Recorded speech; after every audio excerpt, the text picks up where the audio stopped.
there's a bit of a question about the difference between free and GPL. And I've got a bit of a soapbox. WordPress.org, we talk about it being free software, but it's sort of free. Okay, it's free, but it's GPL licensed.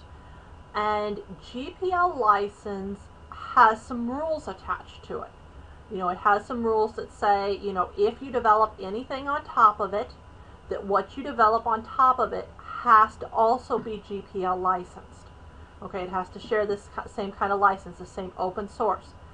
GPL license says you can charge for the code. Okay, you can charge for the theme, you can charge for the plugin, but you have to provide the code and the resale rights to the code and the redistribution rights. Okay, now you can see where some plugins and some themes aren't doing that. Okay, and there's this whole bit of contention. There's some, it kind of goes back and forth, and neither is entirely right and neither is entirely wrong, so I don't want to dig at anybody. But all of the theme developers are being really encouraged to finally get compliant, and I think they're going to be encouraged by way of a lawsuit if they don't hurry up and do so. But that doesn't stop them from being able to charge for a theme. Just because they honor the GPL does not mean that the theme won't have a charge.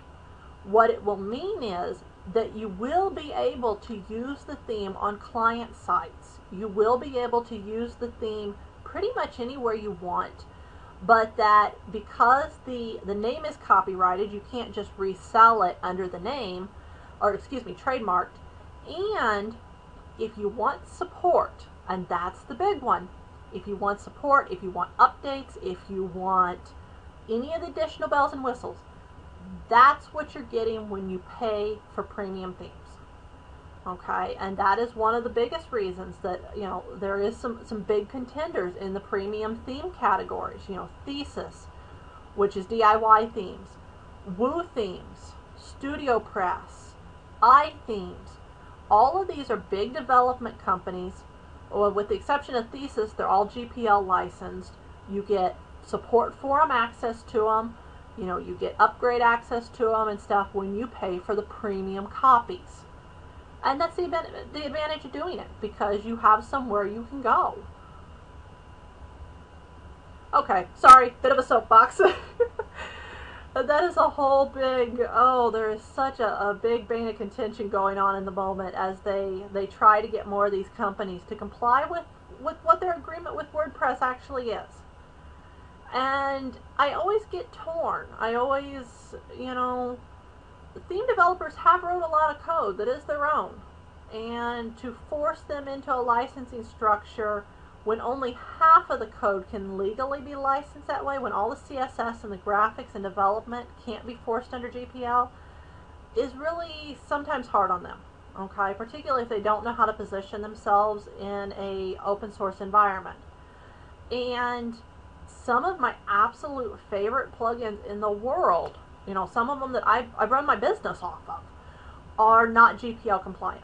And examples are two of Mac's blog presses, Ninja Affiliate, and the brand new subscriber magnet that is just wildly awesome. I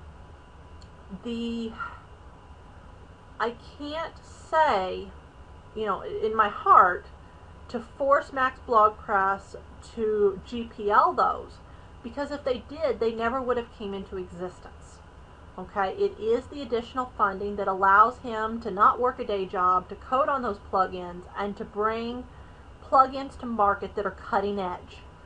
And Subscriber Magnet doubled my opt-ins. It'll just be right out there. I didn't even use all the tools in it, and I doubled my opt-in rate. That's huge.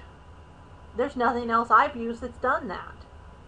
I don't know of anything free that's comparable, or open source, or fully open source and compliant that's comparable. So you get this little torn situation. And that's why, even though I'm a big believer in the open source community. And the open source community means a lot about giving back. We talk about it being free, but part of being an open source community member, which you are using WordPress, means you help beta test, means you help report when there's bugs, means you go out to wordpress.org /extend/plugins and you mark which of your plugins are working on 3.0 and which ones aren't. You know, it means that you bounce out to the forum if you need something, you interact with people, you help each other. WordPress, being open source, is one of the largest tribe groups out there. Everybody takes care of everybody else. And so while it's free, as in doesn't cost you anything out of your wallet, you have an obligation as a community member. And that's why WordPress is as developed as it is. Everybody's taking care of everybody.